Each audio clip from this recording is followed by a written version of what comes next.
तैँले महिनामा 1 लाख रुपियाँ कमाएर केही पनि नापिँदैन जब तैँले महिनामा 1 लाख 1 रुपियाँ खर्च गर्छस् भने हैन।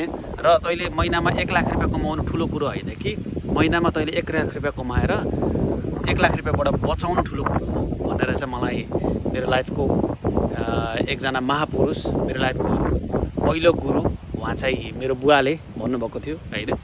र हुन पनि हो, र हामीले महिनामा 1 लाख रुपियाँ कमाएर हामीले कति बचाउँछौँ त त्यो इम्पोर्टेन्ट हुन्छ क्या। महिनामा 1 लाख रुपियाँ कमाउने ठुलो कुरो होइन। मान्छेले महिनामा 1 लाख रुपियाँ कमाएर मैले महिनामा 1 लाख रुपियाँ कमाएँ भनेर चाहिँ ठुलो गुड्डे हाँक्नु पर्दैन कि, तर हामीले कति बचाउँछौँ त महिनामा होइन, त्यो चाहिँ इम्पोर्टेन्ट हुन्छ क्या। यहाँ चाहिँ अब यहाँको कन्टेस्टमा हेर्ने हो भने, यहाँ वेस्टर्न कन्ट्रीहरूको कन्टेस्टमा हेर्ने हो भने गोरेहरूले हामीभन्दा डबल कमाउँछन्, डबल ट्रिपल कमाउँछन् क्या। महिनामा 15-20 लाख कमाउँछन् होइन। र उनीहरूले एक रुपियाँ नि बचाउँदैन क्या, सबै उडाइदिन्छ।